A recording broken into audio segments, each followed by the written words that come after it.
नमस्कार दोस्तों। आज हम लोग देखेंगे एक ऐसे शोध के बारे में जो कि बिहार के जिला भागलपुर में टीएनबी कॉलेज स्थित प्लांट टिश्यू कल्चर लैब में किया गया है।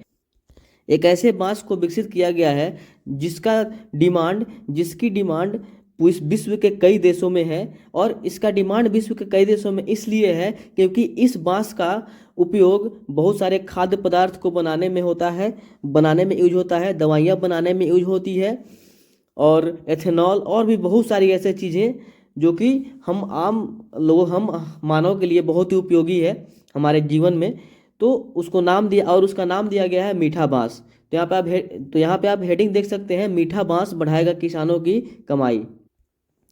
तो चलिए हम आगे बढ़ते हैं और देखते हैं आखिर इस मीठा बांस के रिसर्च में क्या बताया गया है। तो गहन रिसर्च के बाद रिसर्चरों ने या कहे कि शोधकर्ताओं ने प्रयोगशाला में मीठे बांस की एक विशेष प्रजाति को तैयार करने में सफलता हासिल कर ली है। और यह शोध बिहार के जिला भागलपुर में टीएनबी कॉलेज स्थित plant tissue culture lab PTCL में किया गया है। और यहाँ मीठे बांस के पौधे व्यावसायिक दृष्टि से बृहद स्तर पर तैयार किए जा रहे हैं और किसान इस व्यवसाय को अपनाकर अपनी आय को दोगुना कर सकेंगे।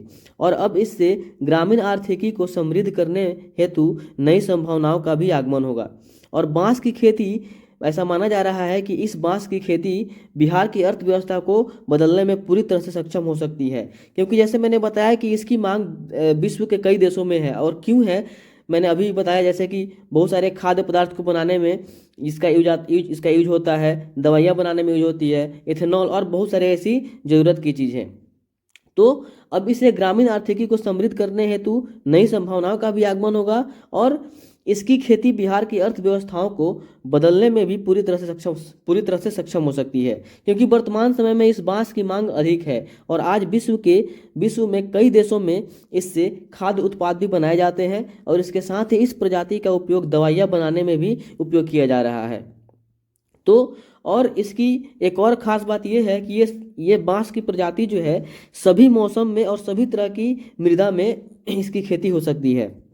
और बांस की इस प्रजाति की खेती किसी भी मौसम व सभी प्रकार की मृदा में की जा सकती है। और परीक्षण के दौरान एनटीपीसी से निकले राख के ढेर पर भी इसके पौधे उगाने में शोधकर्ताओं को सफलता हासिल हुई है।